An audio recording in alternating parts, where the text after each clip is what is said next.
bomba. Horroroso, horroroso. O sea, si antes tenía miedo, lo siguiente fue muchísimo peor.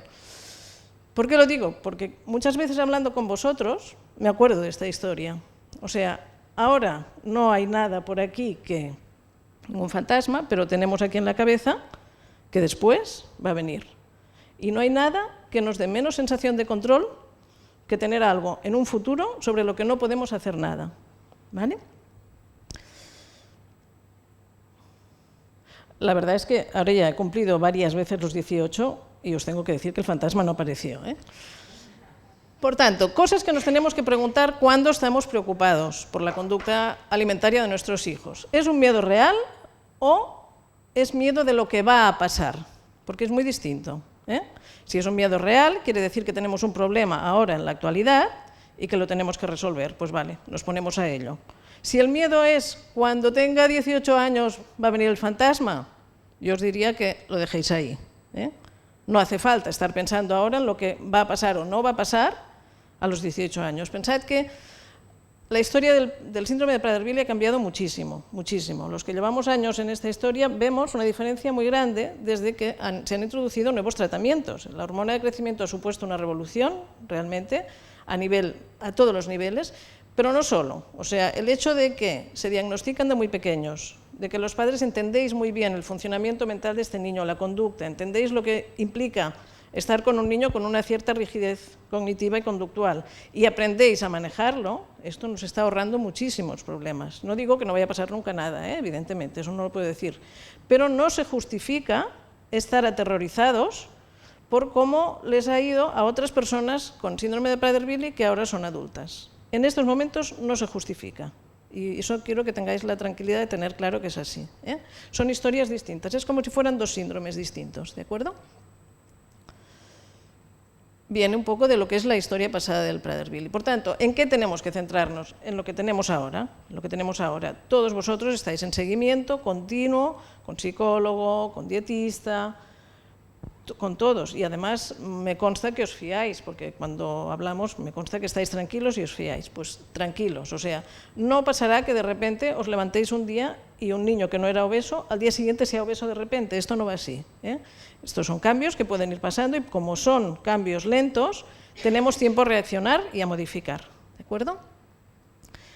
En todo caso, ¿qué tenemos que preguntarnos? ¿Qué puedo hacer yo ahora, en el presente, para asegurarme un futuro mejor para mi hijo? Y es verdad que podemos hacer muchas cosas. O sea, sí tenemos trabajo, todo el trabajo de hábitos, de ejercicio físico, de cómo gestiono yo la conducta de mi hijo cuando se pone cabezón con algo. Todas estas cosas sí que podemos hacer, ¿eh? Todo esto sí podemos hacer. Lo que no podemos es estar paralizados, como pasé yo, de los 5 hasta los, etcétera, esperando a que el fantasma, ¿eh?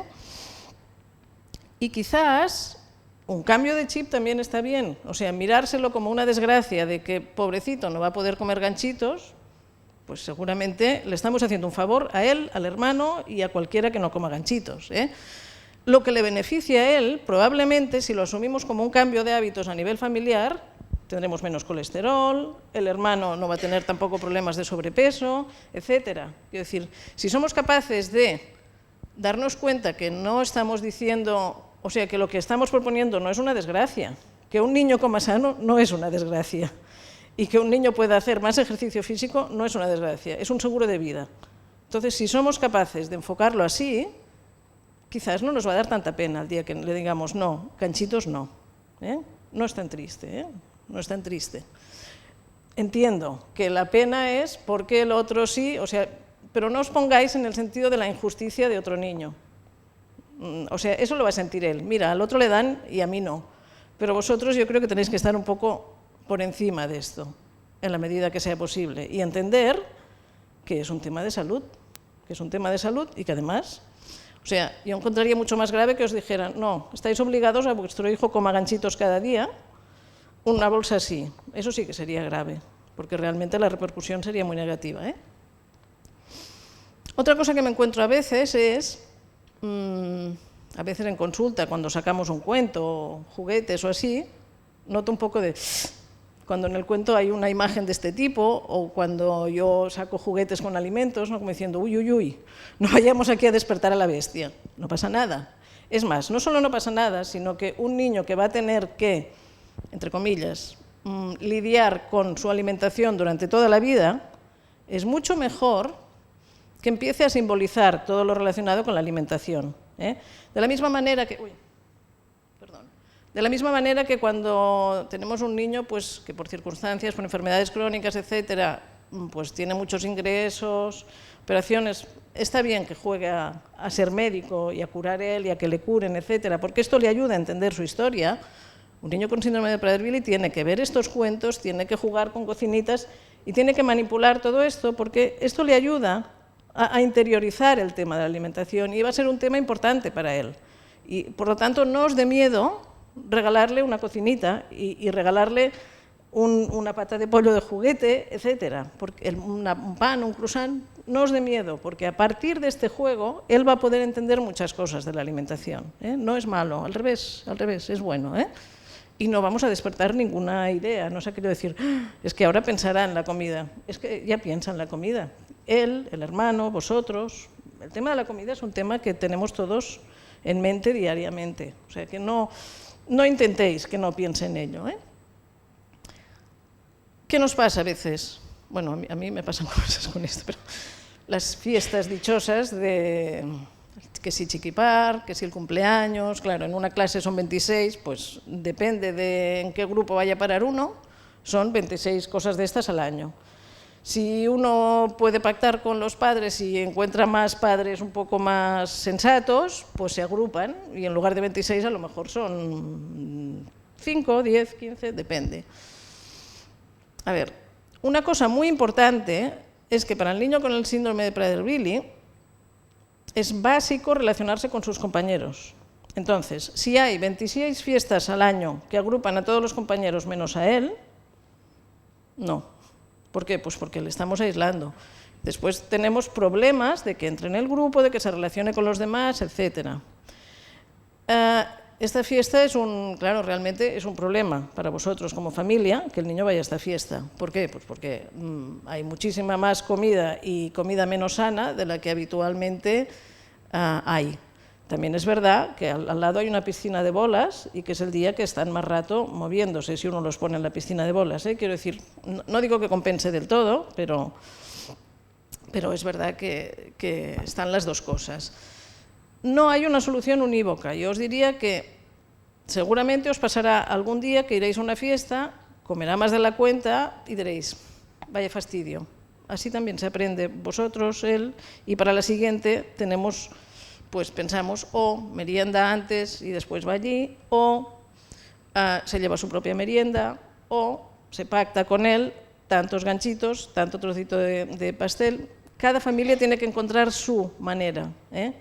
Lo que os diría es que no le dejéis perderse 26 ocasiones de socializar. O sea, hacer todo lo que podáis para que los otros padres también les parezca bien hacer menos fiestas, o fiestas, otro tipo de fiestas, menos, digamos, con menos alimentos, y la verdad es que en muchos colegios ahora ya es algo como bastante común que las familias se ponen de acuerdo y a lo mejor van pues, a un parque público, etcétera. También el tema de la crisis también ha ayudado en esto. Pero os diría que intentéis encontrar con ellos la manera de que esto no suponga un problema muy grave. ¿Vale? Pero no los apartéis del grupo, que el tema de la comida no suponga un marcharse de los demás. Vale. Una de las cosas importantes que tenemos que tener en cuenta como familia, y eso cada uno se conoce, es nuestra propia relación con la comida. Es decir, a nosotros nos parece bien comer sano, para nosotros también es un disgusto que no haya helados, que no haya galletas, etcétera, o no. Y en eso os diría que hay una diferencia importante. Las familias que ya les parece bien este tipo de alimentación y lo asumen como un tipo de alimentación para toda la familia, se paga menos en cuanto a disgustos. Simplemente es un hábito familiar. Por otro lado, he encontrado personas que comen a escondidas. También después nos preocupamos cuando los niños comen a escondidas. También hay padres y adultos que comen a escondidas de los hijos. Lo importante es crear un día a día de hábitos saludables. O sea que habrá siempre momentos que uno califique como hoy fatal, pero esto es hoy fatal. Y de esto aprendo cómo la próxima vez no puede ser tan fatal. Quiero decir, lo digo porque muchas veces hablando con vosotros me doy cuenta que cuando un día ha ido mal, es como si hubierais hecho algo muy mal y os sentís fatal, ¿no? De que aquel día no habéis podido controlar la situación. Pasa a veces no se puede controlar la situación. Lo importante es que haya sido un día y que a partir de ahí aprendamos cómo la siguiente vez podemos gestionar esto. O sea, esto muchas veces nos encontramos atrapados, que el niño ya había merendado y de repente te encuentras con que te encuentras otras familias, etcétera. Cuanto más socializa el niño, más riesgo, pero es que tiene que socializar. Te encuentras con que otra familia le ofrece algo, etcétera. Bueno, pues en aquel momento yo os diría que no provoquéis un drama en el niño, porque si no, lo vais a fijar en la memoria. O sea, él se acordará mucho más si vosotros estáis allí, que no, que tú no puedes comer. Que... O sea, si ese momento puede pasar desapercibido, después vosotros quedaros con la copla e intentar cómo lo gestionáis la próxima vez. Pero a él no le habléis mucho de ese día, porque si no, ellos captan que aquello es muy importante, ¿no? Que anda, ganchitos, y a mi madre se preocupa mucho por los ganchitos o por lo que sea, ¿no? Y entonces aquello para ellos cobra importancia. Es importante que para ellos, bueno, pase lo más desapercibido posible. En cuanto a la hora de comer, os diría que cuanto más común sea la hora de comer, o sea, que estéis todos en la mesa, no el niño por un lado y vosotros por otro, sino que sea común, mucho mejor. He puesto agradable en mayúsculas porque tendría que ser un momento agradable, y si no está siendo un momento agradable, plantearos que algo hay que cambiar. Si realmente es un momento en que cada día hay problemas, consultar el caso personal y os ayudaremos a que esto no sea así. Es importante que en aquel momento sea el momento en que nos explicamos cosas, en que hablamos, etcétera, alrededor de la comida. No intentar distraer la comida con otras cosas, con la televisión, con juegos, etcétera. Cuando se come, y cuando no se come, no se come. Y ya está. Y a nivel de espacio, es mejor que la comida siempre sea en un espacio. Yo no digo que un día no se pueda comer en el sofá por algo, pero la comida en la mesa, no pasear la comida. Porque, de alguna manera, cuanto más colocada está la comida en un sitio concreto, menos riesgo hay de que cualquier sitio sea susceptible de ir a comer. De alguna manera se come en la mesa y se come a esta hora. O sea, es como encuadrar un poco el tema de la comida, porque si no, después la comida acaba por todas partes y en todo momento.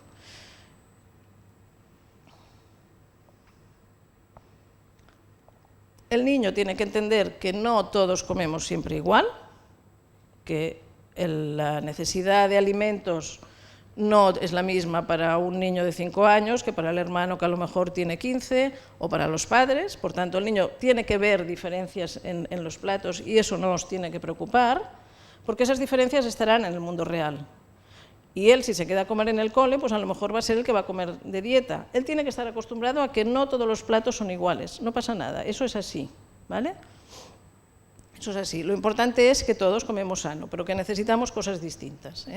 Lo digo porque a veces cuando comen muy distinto tendemos a que coman ellos por un lado y nosotros por otro. Eso convierte a que nosotros estamos hiper focalizados en su comida, ¿no? Y es mejor que la comida sea un acto colectivo en que, bueno, se come, se habla, etcétera, pero que el foco no esté obsesionado en la comida. Hablamos de los alimentos.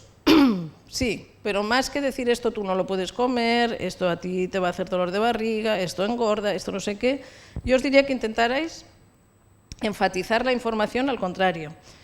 Este alimento es muy saludable, esto te va a hacer crecer, esto sí que te va a sentar bien, esto tiene muchas vitaminas.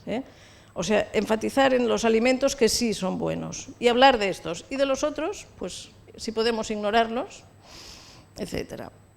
Ya sé que mucha gente piensa que no, que esto es muy peligroso y que no hay que hacerlo, pero es importante implicar desde siempre a la persona con síndrome de Prader-Willi en la preparación de los alimentos, en pensar que esto va además con unas cantidades, etcétera. ¿Por qué? Sí que es verdad que esto implica que entre a la cocina, que maneje alimentos, etcétera, pero es que lo que está claro es que el que va a tener que tener el control siempre en su vida va a ser él. Por tanto, si podemos empezar antes de que realmente haya problemas y que él pueda pues decir, vale, de esto se pone una cucharada y no se pone más, de esto se pone un trozo de esta medida y no, tomates cherry tantos, etcétera. Que él empiece un poco a entender que aquello va con cantidades, que de estos alimentos puedo comer más, de estos menos. Cuanto más natural y más implicado esté él, mucho más fácil va a ser que él coja el control y no que después, a la que nos demos media vuelta, intente comer más. El objetivo es este, que el candado no esté en la puerta de la cocina, como ahora ya cada vez menos, pero como años atrás mucha gente tenía un candado en la puerta de la cocina. No, el candado tiene que estar aquí. El objetivo es que sean ellos los que lleguen a controlar esto. Es difícil, sé que lo que estoy diciendo es muy difícil, pero no es imposible. Tenemos muchas personas ya con síndrome de Prader-Willi con un muy buen control de la alimentación. Y no os lo digo ni por animaros, ni por... No, o sea, no os engañaría. Realmente ha habido un cambio muy importante y cada vez más los niños son capaces de decir, no, yo de esto no como tanto, o yo de esto hasta aquí, o yo un trozo pequeño. Y si eso lo aprenden a decir de pequeños, y esto se convierte, y lo respetamos todos y se convierte en una rutina, un poco como los niños celíacos, ¿no? También, que yo de esto no como, y ya está. Si alrededor no hay caras de tristeza, de pena, de hoy qué pena que no pueda comer un trozo más grande de pastel, pues la verdad es que es mucho más fácil. Hemos de tener claro que es una carrera de fondo, que no es una carrera corta, es una carrera larga, que tropezaremos, que nos volveremos a levantar, que a veces iremos con mejor ritmo y que a veces iremos con peor ritmo, pero que el día a día y tener un buen control, yo os diría que eso sí, no saltéis los controles de ellas, o sea, no soltéis el tema, pero que tenemos motivos para estar mucho más optimistas que hace unos años, y motivos reales. En cuanto a los hábitos de ejercicio físico, pues el mejor aliado en realidad, yo os diría que desde muy pequeños, a la que ellos empiezan a andar, pues tomaros tiempo de, aunque tardemos más, aunque es pesadito a veces, ir a pie, acostumbrarlos a ir a pie a todas partes. Cuanto menos ruedas, mejor. Si se puede caminar, fuera ruedas. Bueno, ruedas después las de la bici, pero quiero decir que a la que ellos empiecen a caminar, ponéroslo ya como hábito, de que a los sitios mayoritariamente se va a pie.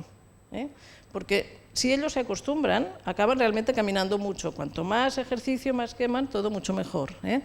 Además, sabemos que el ejercicio se puede convertir en algo placentero, que mejora el estado anímico, y una persona con mejor estado anímico es mucho más capaz de lidiar con las dificultades de la vida. Hay que encontrarles a cada uno su ejercicio físico divertido. Hay niños que les encanta nadar, hay niños que les gusta ir a saltar a las colchonetas estas de saltar, hay niños que les gusta ir en bicicleta, etc. Esforzaros en encontrar una actividad que para ellos sea divertida y que, como lavarse los dientes, que vaya estando presente en su vida en el día a día. Aquí termino con una frase del Quijote, un poco barroca y complicada, pero os diría que, en general, lo que viene a decir es que si ponemos muchas órdenes, muchas prohibiciones, muchos no, muchos esto no, nos la estamos jugando a que se salten tantas normas, ¿no? O sea, las normas pocas, claras y que se puedan cumplir, porque si no, lo único que conseguimos es perder autoridad y en el momento que perdemos autoridad, pues perdemos la batalla. Tener claro que no hay una sola manera de hacer las cosas, o sea, es lo que os decía en el ejemplo de la fiesta. Hay niños que les va mejor merendar antes, hay niños que les va mejor llevarse su merienda, hay niños que les va mejor pactar la cantidad y después reducirla de otro. Esto cada uno tiene que encontrar la que le resulta más fácil, o sea, ir a lo que él se vea más capaz de hacer, a lo que resulte más fácil y a lo que os dé menos problemas de conducta, respetando las normas. Recordar que para ellos un enfrentamiento directo es muy difícil, o sea, si nos enfrentamos directamente, él dice que sí, nosotros que no, él que sí, él dice que no, con esto no llegamos a ningún sitio. O sea, es mejor encontrar la manera. Esforzaros en dar la vuelta, encontrar la manera y buscar estrategias. No es un castigo, que no, insisto, o sea, no os de... Realmente si conseguimos quitarnos de nuestra imaginación que esto es algo muy malo, y lo convertimos en una oportunidad, de una alimentación más sana, que es la que tendrían que llevar la mayoría de personas, pues yo creo que podemos convertir esto en la mente de todos en la oportunidad de que esta persona, este niño, este adulto, tenga una alimentación sana y ejercicio sano. Y sé que trae problemas, porque pues sí, a veces quieren comer cosas que no pueden comer. También les pasa a los hermanos, ¿eh? Y a los hermanos también les podéis decir que no cuando están pidiendo un helado y no toca, ¿eh? Quiero decir, tampoco es que solo va a ser la prohibición para ellos, ¿eh? Es lo que os digo, cuanto más sea un estilo de vida familiar, más fácil va a ser para él en el sentido de que no va a ser tan injusto y más sano va a ser para toda la familia. Y acordaros de que hay vida más allá de la comida, ¿eh? O sea, el tema de la comida es un tema, y yo lo entiendo, pero no es el único, ¿eh? Ya lo sabéis, quiero decir, está el tema de los amigos, el tema de cómo yo me enfrento a que no me hayan invitado a una fiesta, a que me cuesta más leer que el compañero, etcétera. Quiero decir, la comida es un tema, pero cuando decimos síndrome de Prader-Willi, que no se nos ocurra solo la comida, porque estamos desenfocando, ¿eh? A veces hay problemas, desgraciadamente, que nos dan muchísimo más trabajo que la comida. Bueno, muchas gracias. Y a partir de aquí ya vosotros. Os ponemos aquí y entonces tenéis un micro. Si os parece, bueno, os dejamos un micro para que vayáis pasándolo. Es importante hacerlo en micro porque así queda registrado, ¿eh? Vale.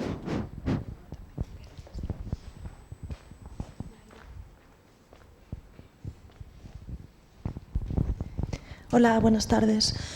Ha habido una frase que yo hasta ahora, mi hija tiene 20 años y nunca la había leído ni nunca la he oído en voz de nadie. La cuarta etapa es cuando empiezan a estar más saciados y sentirse más llenos. ¿Esa etapa en qué edad es? Es una etapa en la que se ha visto que algunos pacientes llegan, pero hay muchos que nunca llegarán a esta etapa. O sea, no es todos llegarán a la cuarta, o sea, puede ser que nunca lleguen. Que se han descrito algunos casos de adultos, o sea, ya la tercera etapa sería ya desde los 8 años o a veces antes o a veces es más tarde, hasta la edad adulta. Entonces, algunos adultos, no se determina una edad, no. No, algunos adultos se ha descrito que pueden llegar a un control más de la saciedad y así, pero que no es que todos lleguen a esta etapa.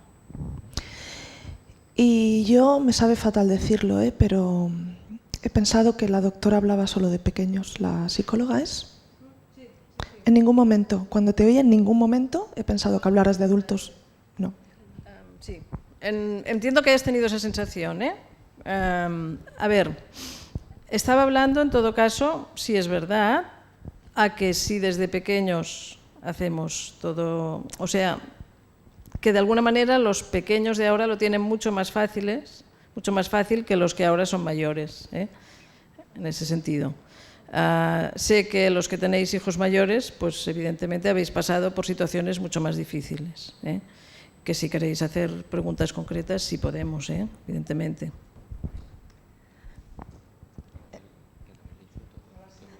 Anabel, es que estoy encantada de ver cómo lo llevan los padres.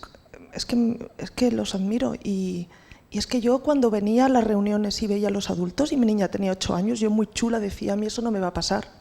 Y mi hija, hasta los 15 años, lo he dicho hasta la saciedad, delgada, ganaba triatlons, patinaba en 2 líneas y en bici no se bajaba cuando hacíamos las vías verdes 50 kilómetros. Mi hija pesa 93 kilos y mis hábitos, que en su día funcionaron, ya no me funcionan. Y Anabel cada día es peor porque hoy ya comía macarrones secos, o sea, ya tengo que esconder hasta... Y cuando usted ha dicho, esto de los candados está cambiando, ¿en qué momento cambian? ¿En qué momento puedo yo decir, ay, las cosas y los tiempos han cambiado, ya puedo quitar el candado? No, evidentemente hay casos en que se necesita el candado, ¿eh? O sea, yo lo que estoy diciendo es que así como antes todos, o la mayoría, acababan con un candado en la cocina, muchos ahora no están acabando así. Y posiblemente es verdad, pero también es que estoy pensando que es que solo me ocurre a mí esto, que la comida no puede ser agradable porque en casa ya no podemos tener los 4 y hemos luchado hasta la saciedad en mantener que a las 8:30 los 4 frikis juntitos, comiendo y alegres, hablando de 4 cosas, y mi hija la mayor está ya desesperada, que no quiere ni vivir en casa, porque es imposible comer juntos. Te cuenta los 4 guisantes. Jamás la han dejado comer en el cole, porque lía la de Dios, en ningún cole, y ha cambiado en 3. O sea que quiero también decir que me siento muchísimas veces súper culpable de que no lo estoy haciendo bien. En absoluto. Y hoy digo, pues sí, me reafirmo que hay otro mundo. Mi mundo es, bueno, si realmente he dado esa impresión, pido disculpas del todo, porque realmente no es eso lo que yo quería transmitir, ni mucho tampoco menos, quiero decir que los casos van... A ver, decirle a los padres jóvenes os va a pasar lo que a mí, ni mucho menos, pretendo decir eso. No, yo manejándolo desde un punto de vista estadístico, que sé que no, a ti no te favorezco nada lo que voy a decir, pero es verdad que cada vez pasa menos. Lo que evidentemente cuando pasa sí que, a ver, yo lo que os diría, bueno, y supongo que ya lo estáis haciendo, de consultar directamente, porque está claro que si ha habido este cambio tan importante, hay que hacer algo a nivel de conducta, pero algo que yo no voy a poder decir aquí para todos, o sea, cada caso, eso sí es importante. En el momento que a alguien se le descontrola, en alguna familia se descontrola el tema, lo importante es consultar ya en el preciso instante para poder intentar revertirlo, ¿no? Bueno, a mí toda la sociabilización solo me ha servido para ir al desemboque, al desastre. Como a mi hija un día la haya dejado ir a una fiesta, yo no pienso en otra cosa. Como un día haya salido con una amiga del cole con 5 kilos y las ha manipulado y convencido para que cada semana puedan salir. Y mi mundo es reduce el mínimo la máxima la socialización. Sí, lo que pasa es que, claro, después a nivel de ella tampoco el nivel de felicidad, ¿no? Quiero decir... Es que solo piensa en la comida. Salir, pasear, cumpleaños significan comer, nada más, Eso no cambia en su cabeza. No, es que estamos entrando en una dinámica que no lleva a ningún lado. Bueno, yo estoy totalmente de acuerdo con ella. El nuestro tiene 28 años y hace uno que hemos puesto la llave en la cocina. Y hasta ahora se había controlado bastante bien y siempre lo había dicho yo, que él precisamente no tenía demasiados problemas con la comida, que tenía yo otros problemas más importantes. Su espalda, su tono muscular, su conducta, todo esto le agravaba mucho más. Pero ahora, vale, yo pienso, no sé si lo hago mal, eso quiero que os quede muy claro. Yo lo que estoy viendo, perdón Carmen, es que él ha cambiado muchísimo y que cambia mucho con los años. Vale, a lo mejor vamos al psiquiatra, no iba tampoco, toma medicación y piensas, será de la medicación, pero es que tiene mucha más ansiedad. Y otras veces digo, no es la medicación, es que él cambia, hace unos cambios tan tremendos que nunca me lo imaginé. Porque cuando yo empezamos en la asociación, conocí niños que eran mucho más mayor que el mío y pensábamos que el nuestro no estaría así. Porque la ciencia avanzaba y el nuestro estaba más adelantado que esos niños. Y era delgadísimo. Era muy delgado, sí. Bueno, pues si lo ves ahora, Carmen, es que no lo conoces. Ni física, ni conductualmente. Ha cambiado tanto y tanto. Bueno, no quiero asustar a nadie, pero es que es nuestras vivencias y por eso lo digo. Sí. No, lo que es importante, y insisto, es que cuando hay un cambio de este tipo... llevéis, y supongo que lo estáis haciendo, los controles a nivel de salud mental fijos, porque quiero decir esto, quiero decir, esto es muy importante, detectar al principio, en el primer instante, que en algún caso, lo que quiero dejar muy claro es que no son todos los casos, quiero decir, eso, y no lo hago ni por consolar a los de los pequeños, no, lo hago ya por, o sea, vemos adultos que están bien, vemos adultos que se pueden mantener. No digo que sea todos, pero vemos. Y cada vez vemos más. Y eso sí que quiero que quede claro. A ver, y ese es el mensaje para los pequeños. El mensaje para los